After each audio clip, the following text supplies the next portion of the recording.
Hello, this is Mr. Gredys, principal at Regis Middle School. I'm just going to give you an update on what you need to know as a parent when it comes to keeping your kid home if they are sick.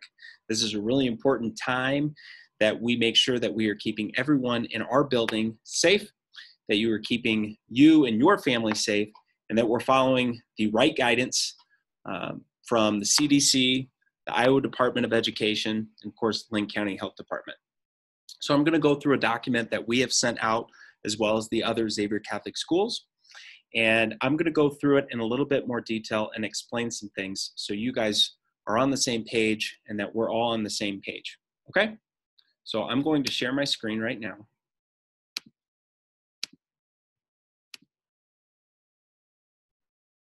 Okay. All right, so this document right here, as you have probably seen, is a document that should be used frequently by all administrators. And of course, I'm sure you have glanced at it, but maybe not studied it in full or looked beyond what some of this entails. So let's go through it in detail. If your child wakes up in the morning and has one of these high-risk symptoms, a new cough, a shortness of breath or difficulty breathing, a new loss of taste or smell, a fever of 100.4 or above, and is vomiting, the first thing that you will do is call the office, and then, which is not on here, you will fill out an attendance form that can be found on our main website. So what you're going to do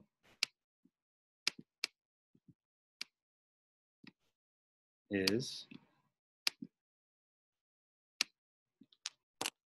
oh, I don't know what the website of Regis Middle School is. Well, a couple ways you can get there. If you go to Google and type in Regis Middle School, oh, hey, look, Regis Middle School, there you go. So now we are on our website. Okay, you can access this on your phone as well. So then what we're going to do, because there's probably a lot of tabs, is we're gonna go and we're gonna click on parent information, okay?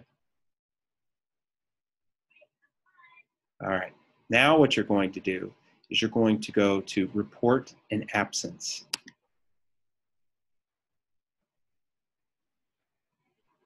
Okay, this is incredibly important.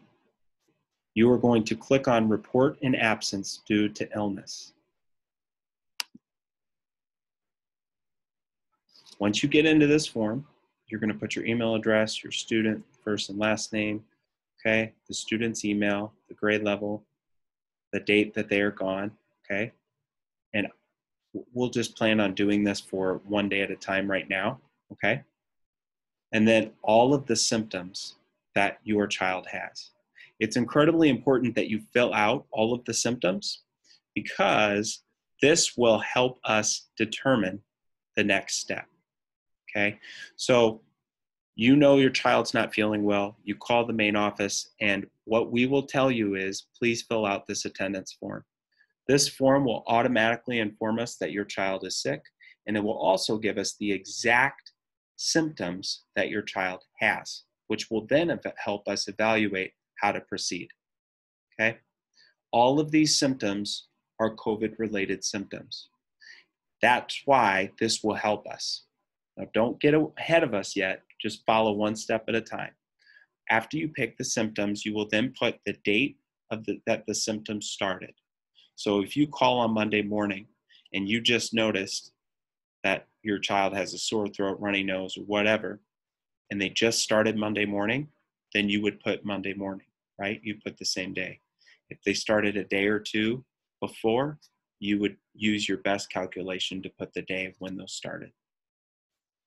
The next thing that is incredibly important is you need to have an evaluation with the doctor scheduled, okay? If your student has seen a medical professional or has an appointment, okay? You would check evaluated, has an appointment, or if you do not have an appointment scheduled, you would check no appointment. Once you fill this out, this will help us and our nurse, Mrs. Cassie Wessels, have more information, then we will reach out to you and go over your information that you provided us and ask clarifying questions. That will help us know how to proceed.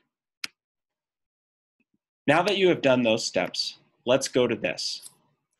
We are recommending that you do not send your child to school if they have one of these high-risk symptoms here. We are recommending that you do not send your child to school if they have two of these low-risk symptoms. Now, if your child has a headache and a sore throat, and this is part of their part of a symptom or part of a condition that they have, then the doctor would need to let us know that, okay? Otherwise, we're looking at two low-risk symptoms or one high-risk symptom, okay? That's when you would call us to let us know you're filling out the form, or honestly, just go and fill that form out right away. Then you will call your healthcare provider immediately to arrange a medical evaluation. I know this is incredibly stressful because a lot of you, if not all of you, are working and have lives, and you have to figure out how to coordinate that. But due to the seriousness of the situation that we're in, we are very strict upon who is entering our building, and we're really strict about following CDC, Linn County Health Department, and the Department of Education on our next steps. Once you've called your healthcare provider to arrange a medical evaluation, here's the next steps. The evaluation must be done by an MD, DO, PA, or NP, okay? Now, let's say you get the medical evaluation. If they get a positive COVID-19 test, or you're waiting for the test result, you will isolate, okay? Isolate. Isolate is different than quarantine, and I will tell you why. Isolate, meaning if you get a COVID test, you will wait to find it if it is positive or negative. So you're going to isolate until you get the results. If you get a COVID-19 test and the test doesn't come back for a day or two, you will isolate at home for that day or two. While that student is isolating at home, they may do the school online. I know this is a lot of information. All you need to know is when your child is sick, to call us after you've filled out that attendance form. We will call you. We will figure out the next steps that you need to take, as every situation is different, okay? So isolate then until you get the test results. If the test result is positive, you will need to stay home for at least 10 days. If in the home, if anyone is sick or infected, they need to separate themselves, okay? Then quarantining. Quarantine means they need to, if your child was in close contact, meaning if they were within 6 feet for 15 continuous minutes of someone that has tested positive for COVID-19, they need to immediately call, you need to immediately call us to let us know that they were within contact of someone that has COVID-19. We will then contact the Linn County Health Department, and we will work with them on the next following steps. You will then be advised to self-quarantine, which means your child will need to be at home for 14 days, okay? Now, following the last exposure, within that 14-day period, if your child does experience symptoms, that would also change some things. This is why it's incredibly important that you call us to let us know so we can stay in the loop throughout this entire process.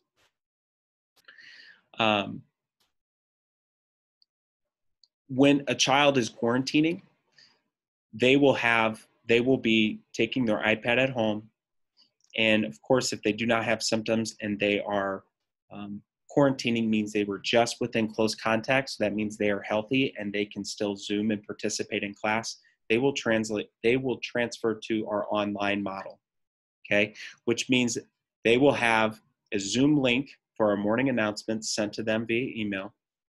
They will also access the Zoom link to all of their classes for the day. that can be found in their first period or second period Google Classroom class. Okay, when they go into that Google Classroom, they will click on that Zoom link after we do morning prayer announcements. And that Zoom link will be the link that they will have all of their teachers and all of their classes teach from each day. Again, I'm sharing as much information as I can to give you some clarification and clarity, but also know that you're probably going to want to call and have some more information when this happens or when your child gets sick, which is what we're here for. I just want to give you guys a heads up on we probably will have people that will need to transition to online. Now, we have students that are 100% online as chosen, and we have some people that may choose to go online instead of the in the building model, and that is okay. Those people that are online for those 14 days of quarantine will then come back into the building, of course, if there is no symptoms and they are just quarantining for close contact, of course. Okay, if someone is isolated, of course, it's important that there are no symptoms for those remaining 3 days. Okay, and like I said, we will also work with you if your child is diagnosed with COVID-19. Okay, and we will work with you if your child is in close contact. All right, there are numerous situations. So the first thing is to be proactive and to know that we have lots of guidance and information to help you navigate this. We know that it is not ideal for school to look like this, and we know that this information can get political, this can get stressful. We know that you have multiple priorities, responsibilities, and of course, you guys are working. So to have your child transition to quarantining because they have been within 6 feet for 15 minutes or more of someone that tested positive, or of course, to have your child isolate because they are positive, can create a lot of problems. We're here to help you. We're here to help keep everyone safe, and we appreciate your support and your guidance in this process. Thanks for following this very long-winded video.